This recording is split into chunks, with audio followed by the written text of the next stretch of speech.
सारे ਜਿਹੜੇ ਦਹਿਸ਼ਤਗਰਦ ਜਿਹੜੇ आपके अफगानी मैं तो दहशतगर्द समझता हूं उसमें से 1.7 इलीगल है कुछ ਤੇ ਤੁਸੀਂ ਇੱਥੇ ਭੇਜ ਦਿੱਤੇ ਨਾ ਹੁਣ ਇੱਥੇ ਸਾਡੇ ਵੀ ਉਹਨਾਂ ਨੇ ਪਿੱਛੇ ਪੈਣਾ ਇੱਥੇ ਉਹਨਾਂ ਨੇ अफगानिस्तान के लोगों तारा साहब की सुन लो।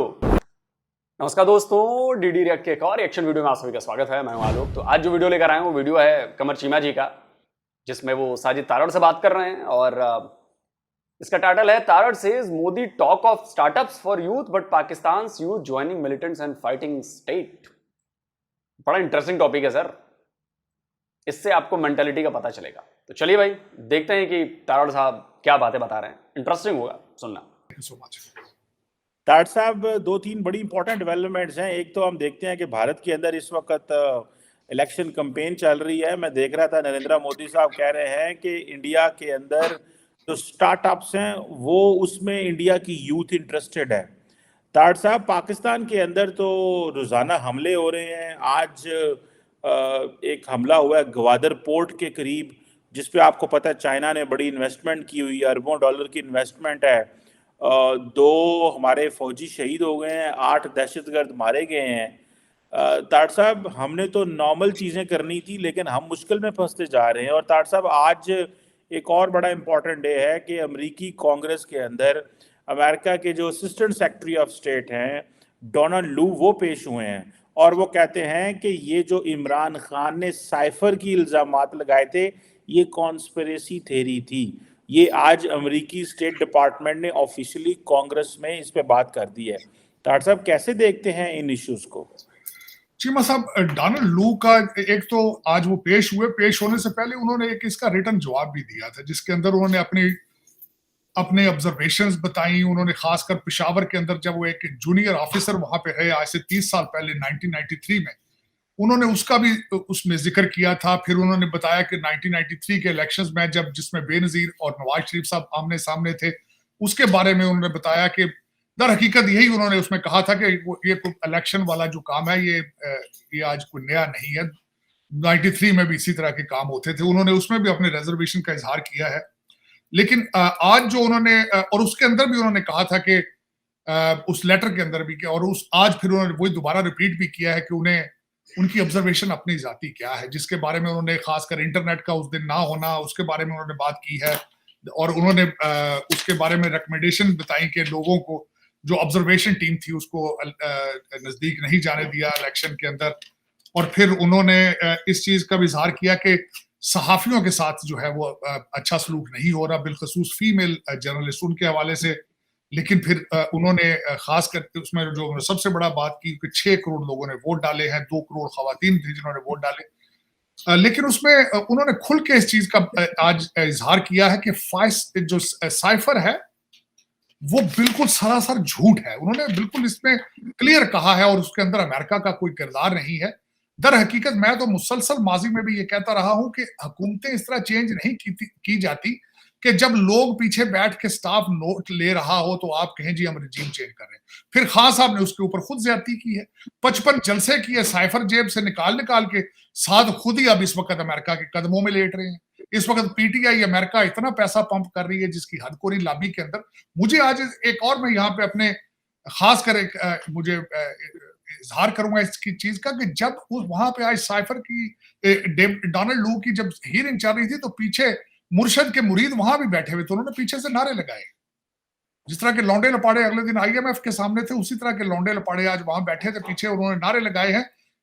मेरे जैसे जख्मी जो लोग पहले ही वहां से महाजर होकर भाग के जरे इधर जो इस वक्त फिर रहे हैं, उनको दुख होता है कि आज तक पाकिस्तान के लिए कोई नहीं निकला। आज तक पाकिस्तान के लिए किसी पाकिस्तान ने लॉबी नहीं किया। यहाँ पे लोग कहते हैं जी ऑर्गेनाइजेशनें हैं, बड़ी बड़ी पुरानी हैं, अपना है, पुराना है, नया है। किसी ने आज तक, चीमा साहब, किसी ने आज तक पाकिस्तान का मुकदमा नहीं लड़ा 76 साल। लेकिन देखें, मेरे बुजुर्ग भी और लोग ये कहते हैं कि जहां कौमें जाहिल होती हैं वहां पे मजहब का जादू सर चढ़ के बोलता है। वो बोल रहा है। अमेरिका के अंदर मैंने आपको बताया मेरा सबसे पहला गिला क्या होता है, पाकिस्तानी डायस्पोरा को तालीम याफ्ता नहीं है। आप लोग खैर कह देते हैं मेरे जैसे बंदे को, नहीं जी उतने बड़े डॉक्टर गए। मैं डॉक्टरों को मैकेनिक ही समझता हूं, उन्हें क्या पता है सोशल इश्यूज क्या है, जमहूरियत क्या है। आज तक पाकिस्तान के लिए क्यों नहीं ये डॉक्टर निकले? मेरे ये क्वेश्चन है उनसे। अपना ने आज तक एहतजाज लॉबी आज तक अमेरिका लॉबी पाकिस्तान के लिए क्यों नहीं किया आज तक? पाकिस्तान के F-16 अमेरिका ने रोक के रखे थे, फिर उनके स्टोरेज के पैसे में लिए थे, उस वक्त डॉक्टर क्यों नहीं निकले थे? आज निकल आए, कहते नहीं जी ये सियासत नहीं जिहाद है। मैं पूछता हूं उनसे, मुझे बल्कि मैं चीमा साहब, मुझे एक खातून है पाकिस्तानी डॉक्टर है, उन्होंने मुझे अगले दिन पूरा एक चैप्टर लिखा। उन्होंने कहा कि हाउ डेयर कि तुम पाकिस्तानी आर्मी हुंडा को सपोर्ट करते हो। मैंने कहा नहीं, मैं जिन्नात को सपोर्ट करता हूं। 3.5 साल आपने एटॉमिक पावर चलाई है जिन्नात के सर पे। उस्मान बुजदार चलाता रहा पाकिस्तान का सबसे बड़ा सूबा। आपको नहीं, आप किस किस्म की डॉक्टर है? वो डॉक्टर है खातून। कहती है आप how dare you support Pakistani army junta. मैंने कहा हुंटा आपके साथ हुंटा नहीं थी 2018 में, आपको कौन लेकर आया था?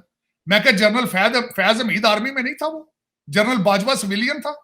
मैंने क्वेश्चन किया उससे, तो चुप कर जाते। लेकिन चीमा साहब आज डोनाल्ड लू साहब ने जो पिछली रही सही इज्जत थी उस निकाल दी। उन्होंने कहा ये सरासर झूठ है, फ्रॉड है।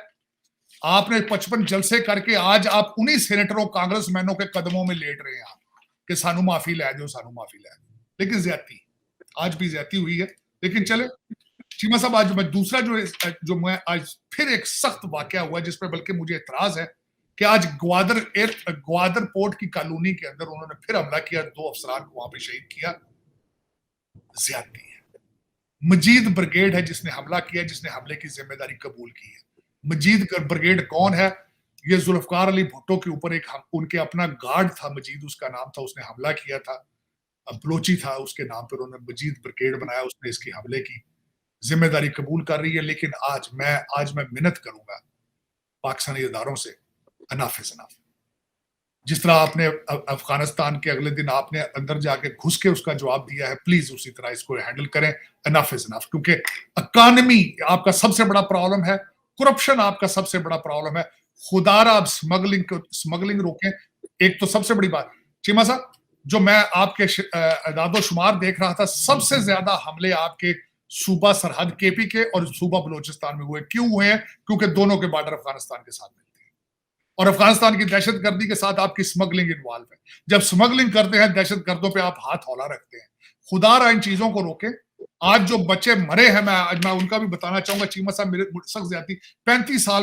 स्मगलिंग की बातों से याद आया, बड़ा आप लोग कहते हैं ना कि भाई हमारी पाकिस्तान आर्मी ऐसी अजीम फौज, ये वो, और ये जो तारा साहब बात कह रहे हैं ना, आप इस बात को समझिए।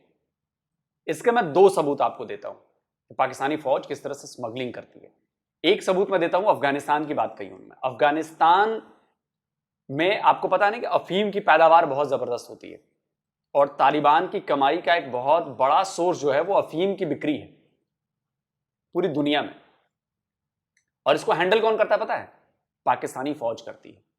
और ये मैं नहीं कह रहा, ये नाटो की रिपोर्ट है कि पाकिस्तानी फौजी, पाकिस्तानी जनरल्स जो हैं वो इस ट्रेड में शामिल हैं, नारकोटिक्स में। वो अफगानिस्तान से नारकोटिक्स और पाकिस्तान में बैठ के कंट्रोल करते हैं। और इधर इंडिया में जितनी भी नारकोटिक्स भेजी जाती है, आपको पता है ना पंजाब में कितना ज्यादा नारकोटिक्स भेजा जाता है पाकिस्तान की तरफ से, ये सब वही अफगानी अफीम है और इन पर कंट्रोल है पाकिस्तानी जनरल्स का। करोड़ों अरबों रुपए कमाते हैं ये लोग इस चीज से, और ये नाटो की रिपोर्ट है। दूसरा सबूत मैं देना चाहता हूं, ईरान बॉर्डर पर जो ये बात कर रहे हैं तार साहब, ईरान बॉर्डर पर भी होता है। ईरान बॉर्डर पर तेल का होता है, ऑयल ब्लैक मार्केटिंग, और उसमें आपकी फौज शामिल है। और ये मैं नहीं कहता, आपके यहां के एक बड़े इंटेलेक्चुअल हैं सैयद मुजम्मिल शाह, वो कहते हैं, सुनिए। देखें ना, वो जो कारोबार चल रहा है वहाँ पे, उसका बेनिफिशियरी कौन है? आम बलोच तो खड़ा ही नहीं हुआ बॉर्डर पे। तो वो पापा जॉन साहब जो थे, उनकी नेटवर्थ कैसे बनी थी सारी? वो देखें ना, ये चीज़ें बड़ी एविडेंट होती हैं। ईरानी डीजल भी ऐसी है कि वो बाइकों पे आता है पहाड़ियों से, हाँ, और वो आधी रात को ट्रैवल करते हैं। अब माशाल्लाह कस्टम के हालात ये हैं कि कस्टम 5 बजे पोस्ट बंद करके घर चली जाती है। ये इसी तरह की जंग लगी हुई है, फौजी कह रहा है मेरा 9 to 5 हो गया, मैं जा रहा हूँ। ये सीन बनाया हुआ है बेवकूफ़ बनाने के लिए। अब 5 बजे के बाद ट्रक गुजर जाता है। तो मैंने दोनों सबूत दे दिए ना आपको, और तारा साहब इसी की बात कर रहे हैं। मैं कहता हूं ना कि आप लोग ना, आप बेसिकली अंधभक्त आप लोग हो जो आंख मूंद कर अपनी फौज पर भरोसा करते हो। आपकी फौज ने देखिए क्या किया है, इमरान खान को रास्ते से हटा दिया, कल को वो परमानेंट भी हटा सकती है। इसमें कोई वो नहीं है किसी एक्सीडेंट में कुछ हो जाएगा, साफ हो जाएंगे, किसी दिन दिल का दौरा पड़ जाएगा उन्हें, आप देखिएगा एक दवाई चुभो दी जाएगी उनके और दिल का दौरा पड़ जाएगा और कह दिया जाएगा कि इनको तो हार्ट अटैक आ गया जी। आप क्या कर लेंगे, क्या कर लेंगे आप? आंखें खोलिए पाकिस्तानियों, सच को जानिए, थोड़ा ढूंढिए, डूबिए सच को निकालने के लिए, तब जाकर पता चलेगा कि फौज ने क्या किया है आप लोगों के साथ। आप लोग गुलाम है फौज के, आपकी फौज ने आपको गुलाम बनाकर रखा है, क्योंकि उनको भी सारे काम करवाने ना, उनको तो अय्याशी करनी है, काम आपने करना है, पैसे आपने कमाने, टैक्स आपने भरना है, गंदम आपने उपजाना है, सब्जियां आपने उपजानी है, देखभाल बकरों की आपको करनी है, तब तो जाके उनकी अय्याशी पूरी होगी ना। आप क्यों नहीं समझते ये? साल का जो बहार खान है डेरा गाजी खान का, और 28 साल का इमरान अली है, दोनों किसी माँ के बच्चे हैं, जवान हैं, उनके छोटे छोटे बच्चे होंगे। तरस करें इनके लोगों के ऊपर, अब इन लोगों को करार वाकई सजा दें, इनके घरों में घुस के मारे। उसकी वजह यह है कि ये वो कौम है चीमा साहब जिनकी खातर हमने पाकिस्तान तबाह कर लिया। हमारे आधा पाकिस्तान नशों में है, आधा पाकिस्तान कलाशनकोव पे लेके फिर रहा है, लेकिन उनको कोई शर्मो लिहाज नहीं। मैं हैरान हूं कि पाकिस्तान के लेफ्टिनेंट कर्नल अगले दिन शहीद हुआ है, कैप्टन शहीद हुआ है पाकिस्तान के अंदर, लेकिन अफगानियों को चाहिए था कि अगर तुम्हारा कंट्रोल में नहीं है टीटीपी तो हजारे हमदर्दी करो कि हम आपके साथ हैं, आए मिल के हमला, आए मिलकर इनका कुछ करते हैं। लेकिन मुत्तकी साहब ने आगे से धमकियां दी आपको। देखिए किस तरह के लोग हैं। हमने पाकिस्तान तबाह कर लिया इन लोगों की वजह से, लेकिन उन्हें कोई शर्मो लिहाज ही नहीं है चीमा साहब। अब ये टाइम आ चुका है, मैं हम्बल रिक्वेस्ट करूंगा कि प्लीज इनका जवाब दें। इसलिए शर्मो लिहाज नहीं है क्योंकि पाकिस्तानी फौज ने डॉलर्स के लिए अपने एयर बेसेस दिए, अपने मिलिट्री इंस्टॉलेशंस दिए अमेरिका को, उनके दुश्मनों को। उसमें हजारों अफगान मारे गए, चाहे वो तालिबानी हो, चाहे वो हैं तो वो भी अफगानी ना, वो मारे गए। वो जानते हैं कि पाकिस्तान ने डॉलर्स के लिए अपने इस्लामिक बिरादरान का क्या हश्र किया है, भूलेंगे नहीं ना। क्या शर्म करें वो, आप बताओ क्या शर्म करें वो, क्यों शर्म करें वो? आपने शर्म की कि पैसे के लिए आपने सब कुछ बेच दिया, उनके बच्चों को मरवाया, बमबारी करवाई, भूल जाएं वो? नहीं तारड़ साहब, लड़ाई बहुत लंबी है ये, और इसके परिणाम तो अब भुगतने पड़ेंगे, क्योंकि अब तक कंट्रोल पाकिस्तान के पास था, अब कंट्रोल आया है उनके पास, तो वो तो जवाब देंगे ना। मैं फिर कह रहा हूं, जिन जिन पाकिस्तानियों को लगता है कि मामला ठंडा पड़ गया है, नहीं पड़ा है, याद रखिएगा मेरी बात। मैंने 6 महीने पहले भी बात कही थी, वो बात सच साबित हुई है। आज भी कह रहा हूं, मामला ठंडा नहीं पड़ा है, बड़ा धमाका होगा। और ये इस तरह नहीं रुकेंगे, इनको आपको रोकना होगा। आज आपको ये फैसला करना होगा कि आपने वाकई स्मगलिंग में पैसे बनाने हैं, तो फिर करते रहें। फिर इस तरह आपके जवान शहीद आपके मरते रहेंगे, उनके बच्चों की बददुआएं लेंगे आप, उनकी माओ के। आज बहार अली की माँ रो रही होगी, 35 साल, जाहिर है 35 साल जो बंदा है उसकी माँ भी अभी जवान होगी, जो दूसरा 28 साल का उसकी माँ भी अभी जवान होगी। सारी उम्र बददुआएं लेंगे आप उनकी, बल्कि अभी तक तो 76 साल में आप बददुआएं लेते रहे, तभी चल नहीं रहा काम। लेकिन खुदारा इस चीज को रोके। लेकिन चीमा साहब इसके आगे मैं देखना चाहूंगा, अच्छा बल्कि एक और बात मैं यहाँ मेंशन करना चाहूंगा, मैंने नोट्स लिए थे कि ज़बीउल्लाह मुजाहिद साहब ने बयान क्या दिया है, मैं वो भी आखिरी इसको क्लोज करता हूँ। उन्होंने कहा जी हमने सुपर पावर्स को, हमने सुपर पावर या गिरा ली, आप तो यूथ पीस केक। उन्होंने कहा तुसी की शय हो, तुसी केड़े खेत दी मूली हो, असी ते सुपर पावर सट लीआं सन। अच्छा, फिर उन्होंने कहा जी पाकिस्तान खुद अपनी हिफाजत करने की सलाहियत नहीं रखता, खुद अंडर परफॉर्म्ड है और हमें ब्लेम करते हैं, अपनी नाकामियों के लिए हमें ब्लेम करें। ये ज़बीउल्लाह मुजाहिद साहब ने मेहरबानी फरमाई है कि जो हमने पाकिस्तान तबाह किया है, इनके बच्चे पाले हैं, जो इस वक्त अभी तक 1.7 मिलियन इलीगल जो अफगानी यहाँ फिर रहे हैं, उनका जवाब ये है आपके लिए कि बजाय आपसे हमदर्दी करने के, वो आपको कह रहे हैं कि तुम नलायक हो, नाअहल हो, तुम अपनी हिफाजत नहीं कर सकते हो और तुम अपनी नाकामियों पे हमें ब्लेम कर रहे हो। ये तोहफे में दे रहे हैं वो आप। अब आपको कुछ पाकिस्तान बनने की कोशिश करें, पाकिस्तानी बने और इन चीजों का जवाब दें, वरना 4 मिलियन चीमा साहब इस वक्त 4 मिलियन है पाकिस्तान में। सारे जो दहशतगर्द जो आपके अफगानी, मैं तो दहशतगर्द समझता हूँ, उसमें से 1.7 इलीगल है ਕੁਝ ਤੇ ਤੁਸੀਂ ਇੱਥੇ ਭੇਜ ਦਿੱਤੇ ਨਾ, ਹੁਣ ਇੱਥੇ ਸਾਡੇ ਵੀ ਉਹਨਾਂ ਨੇ ਪਿੱਛੇ ਪੈਣਾ ਇੱਥੇ ਉਹਨਾਂ ਨੇ ਕੋਈ ਤੇ अफगानिस्तान के लोगों, तारा साहब की सुन लो, इन्होंने सारे अफगानियों को दहशतगर्द करार दे दिया। सुन ली ना बातें, जितने अफगानी हैं उनको दहशतगर्द करार दे दिया इन्होंने। अब आपकी मर्जी है सर, सुन लो। ਇੱਥੇ ਆ ਗਏ ਨਾ, ਸਾਡੇ ओबामा साहब ਉਹਨਾਂ ਲੈਣ ਜਾਣਾ ਚ ਚੁੱਕ ये भी मेहरबानी। लेकिन ये कि चीमा साहब, दुख वाली बात है, दुख वाली बात मैं देख के कहूंगा, चीमा साहब आप अफगानिस्तान की हालत आज देख लें, क्या हालत है। इंडिया देख लें, जहां ये अफगानी जाके मार मार के आपको मुसलमान करते रहे हैं, इन्होंने क्या जुल्म भारत के साथ नहीं किया। यहां से अफगानियों ने जाके अब्दालियों ने आज अपनी हालत देख ली, कोई सड़क सीधी नहीं है, कोई हालत ठीक नहीं है। 60 साल के लोग हैं, 15 साल की बच्चियों से शादियां कर रहे हैं, बल्कि ये तालिबान के आने से पहले उन्होंने लड़कों से निकाह शुरू कर दिए थे। ये इस कौम की हालत। चलो कोई नहीं चीमा साहब, खुदा की कहते ना, खुदा की लाठी बेआवाज है, कोई नहीं। ज़बीउल्लाह मुजाहिद साहब ने पाकिस्तान को धमकियां दे ली हैं, लेकिन आप बदला ले ना लें, भारत बदला लेगा मेरे ख्याल में। भारत तो पूरी दुनिया से बदला ले रहा है, कलोनियलिज्म का बदला ले रहा है। मैं खुश हूँ इस बात में।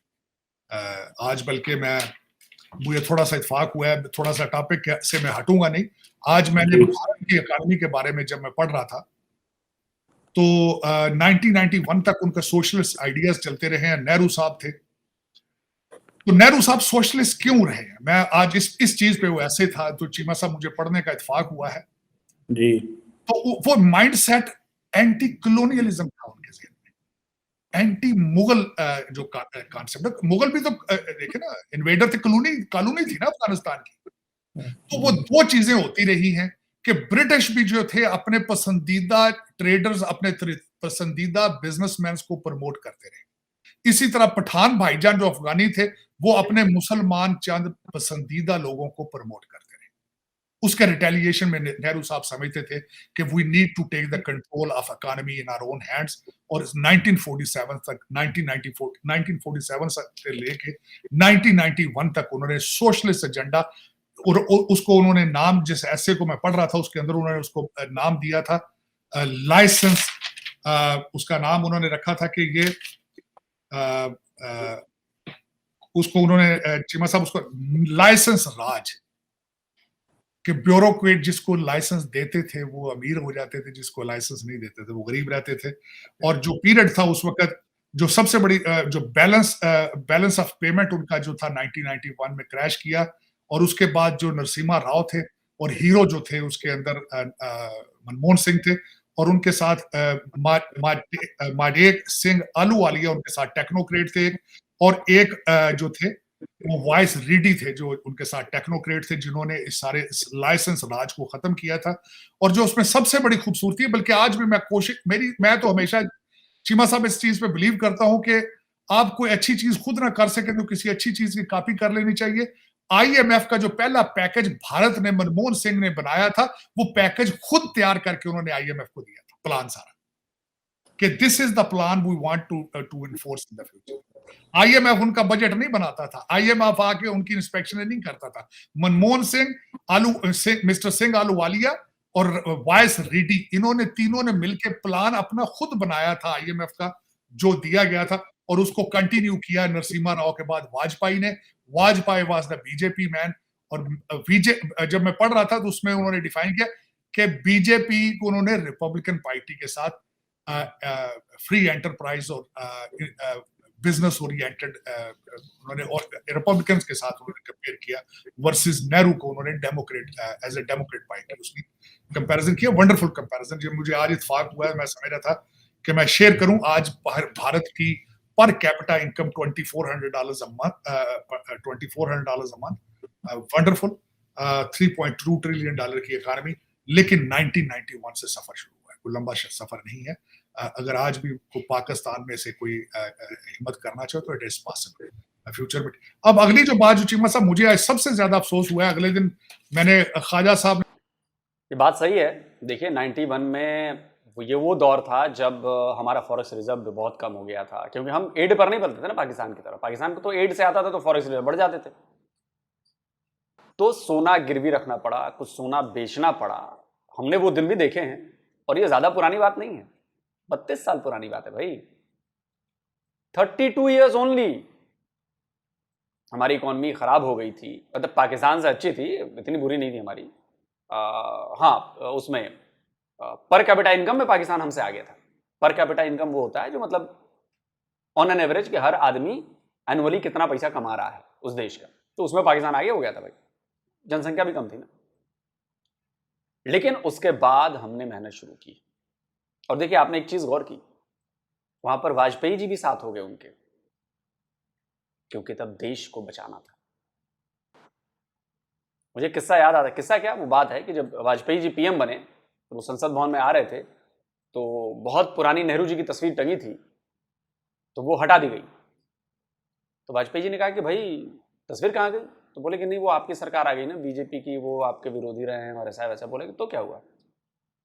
वो इस देश के महान लीडर रहे हैं, इस देश के लिए उन्होंने फैसले किए हैं जिनका हो सकता है कि मेरे मतभेद हों कई बातों पे, लेकिन उनकी क्या कहें, उनके कामों को आप इग्नोर नहीं कर सकते ना। तस्वीर लगवाइए, तो तस्वीर लगवाई गई फिर से। हालांकि अब वो वाली पॉलिटिक्स नहीं रह गई है, अब वो वाली पॉलिटिक्स नहीं रहेगी। हम लोग देख रहे हैं राहुल गांधी और बाकी लोग, ठीक है वो है, लेकिन जहां पर देश की बात होगी वहां पर मुझे लगता है कि लोगों को एक हो जाना चाहिए। थोड़ा बहुत बचा हुआ है हमारे अंदर, लेकिन खैर ठीक है, कोई बात नहीं। एक कॉन्फ्रेंस जारी है दिल्ली के अंदर, और स्टार्टअप्स की आप बात कर रहे थे चीमा साहब। स्टार्टअप तो एक मामूली चीज है। अगलों ने स्पेस के अंदर इस वक्त 100 से ज्यादा प्राइवेट स्टार्टअप्स हैं। आपको बताया था कि वहां उनके 5 मिलियन कंप्यूटर प्रोग्रामर मौजूद हैं, और गूगल और माइक्रोसॉफ्ट मिलके 1 lakh artificial intelligence specialist produce करने के लिए तैयारी में मौजूद है। मैं खैर दीवाने के ख्वाब है चीमा साहब। मुझे किसी ने कहा कि तुम भाई हमेशा ट्रेड करते हो, ट्रेड से आगे क्या करोगे? मैं कहा मेरी ख्वाहिश तो ये है कि इंडियन इंस्टीट्यूट ऑफ टेक्नोलॉजी या तो उनसे आके कोई ब्रांच लाहौर में उनकी खुलाई जाए जब रिलेशनशिप थोड़े बेहतर हो, तो या फिर लाहौर इंस्टीट्यूट ऑफ टेक्नोलॉजी उसकी टक्कर का कोई बने। उसी तरह के लोग जहां पे लौंडे लपाड़ों को सबसे पहले तो मैं इंग्लिश सिखाऊं, ये उर्दू से जान छोड़ेंगे, और दूसरा उसके बाद इनको आर्टिफिशियल इंटेलिजेंस सिखाई जाए, और इनको कहा जाए कि ट्विटर से गाड़ा कड्डण नाल कुछ इनकम नहीं आती, रोटियां नहीं आती।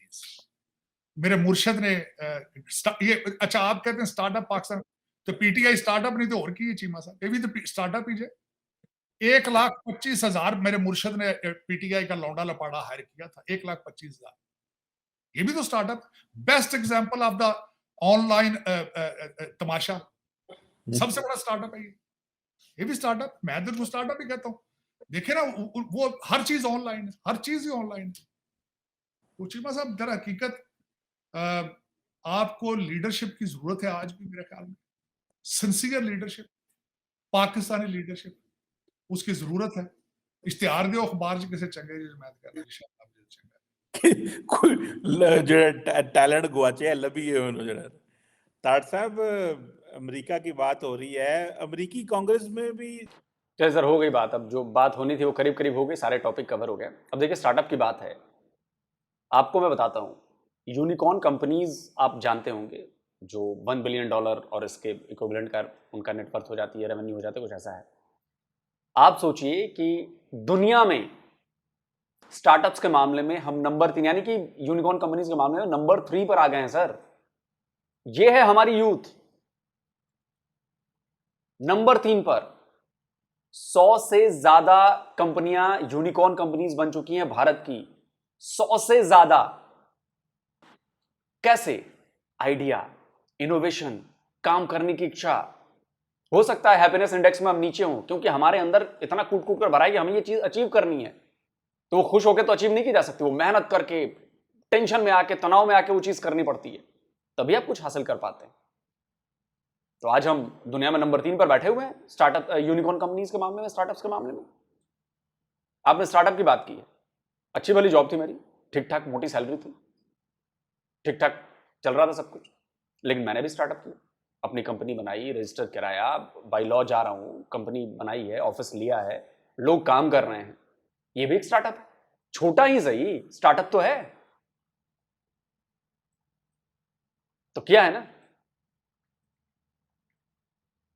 और आप आने वाले वक्त में देखिएगा आर्टिफिशियल इंटेलिजेंस आप लोग अभी नाम सुन रहे हैं, हमारे यहां लोग लड़के कमाल कर रहे हैं एआई में। मैं कह रहा हूं पाकिस्तान में लोग अभी नाम सुन रहे हैं एआई का, हमारे यहां लड़के कमाल कर रहे हैं एआई में। एआई और मशीन लर्निंग में मेरे आसपास मैं कई बंदों को जानता हूं जो मास्टर हो चुके हैं और दे आर डूइंग जबरदस्त जॉब। अभी एनवीडिया आ रहा है एआई में, आप देखिएगा क्या कमाल होने वाला। और एनवीडिया का हमारे साथ करार भी हुआ है। एनवीडिया तो पता है ना, ग्राफिक्स कार्ड बनाने वाली कंपनी है, दुनिया की टॉप मोस्ट कंपनी है भाई। वो एआई में आ गई है, बहुत जबरदस्त काम करने वाली। वहां पर हमारे लड़के ट्रेन होंगे। आप सोच भी नहीं सकते हैं जहां पर भारतीय पहुंच गए हैं टेक्नोलॉजी में, एआई में, कंप्यूटर साइंस में, प्रोग्रामिंग में। आप सोच भी नहीं सकते हैं जहां पे हम पहुंचे हुए हैं। मुझे याद है आपके यहां के आजाद चाय वाला थे, उनका एक वीडियो देख रहा था। उन्होंने बताया कि पाकिस्तानी बैंकों में, तब ये पुराना वीडियो है, पाकिस्तानी बैंकों में इंडियन सॉफ्टवेयर का इस्तेमाल होता है और जब उसमें बंदे फंसते हैं तो इंडियन सॉफ्टवेयर डेवलपर से बात करते हैं। सुनिए। I'll tell you another thing, reality of the world. India की जो बैंकिंग सॉफ्टवेयर है ना, वो काफ़ी पाकिस्तानी बैंकों में चलती है। लाइक आई नो 2 बैंक्स जिनमें मैं बैंकिंग करता हूँ, and one of the managers I spoke to, he said जब भी हमें सपोर्ट चाहिए होता है वी स्पीक डायरेक्टली इंडिया। यानी हम कराची वाले हेडक्वार्टर फ़ोन करते हैं, वो इंडिया सपोर्ट वहाँ पे जो टीम होती है उनसे हमारा रब्ता करते हैं, and that's how we get support. तो ये है सच्चाई। हमारे बनाए सॉफ्टवेयर दुनिया यूज कर रही है, हमारी बनाई हुई टेक्नोलॉजी दुनिया यूज कर रही है। यूपीआई इसका जीता जागता उदाहरण है। देख रहे हैं ना, यूपीआई के बारे में आपको तो पता चल गया होगा ना। यूपीआई इसका जीता जागता उदाहरण है, जिसने ना सिर्फ भारत में बल्कि पूरी दुनिया में रिवॉल्यूशन ला दिया है। कई देश यूपीआई एक्सेप्ट करने लगे हैं और कई देश डिमांड कर रहे हैं कि भैया इसमें सिंगापुर जैसा देश भी है, उसके साथ तो हमारी डील हो गई यूपीआई की। उसमें जापान जैसा डेवलप्ड देश है जो कह रहा है कि हम भी करेंगे यूपीआई। तो आपको पता नहीं है भारत के लड़के कहां पहुंच गए हैं। और अभी सेमीकंडक्टर का आ रहा है मामला, वहां भी लड़के तैयार हो रहे हैं। उसके लिए हमने कोर्सेज बनाए हैं, उसके लिए हमने डिग्रियां बनाई हैं। अब यूनिवर्सिटी से, कॉलेजेस से निकलेंगे सेमीकंडक्टर वाले बंदे, फैब्रिकेशन वाले बंदे, वो इंजीनियर निकलेंगे। अब सर प्लान करना पड़ता है, हवाई बातों में नहीं होता कि मेहनत करना। अरे मेहनत तो रिक्शे वाला भी करता है, वो भी बेचारा दिन रात पसीना बहाता है, तो वो उसकी मेहनत है, वो पैसे कमाता है। वो शरीर से मेहनत करता है, जिसके बाद थोड़ा टैलेंट है, दिमाग है, वो अपने दिमाग से मेहनत करता है, उससे पैसे कमाता है। लेकिन पाकिस्तानी इन दोनों में से कोई नहीं है। उनको लगता है कि सब ऊपर से आ जाएगा। जज्बा बहुत है हमारे अंदर, टैलेंट बहुत है हमारे अंदर, लेकिन दिखता नहीं है। एक आरफा करीम का नाम लेके जपते रहेंगे। अरे वो जैसे लाखों आरफा करीम हम पैदा कर चुके हैं और बड़े बड़े काम कर चुके हैं, वो आप एक के पीछे पड़े हुए हो। What next?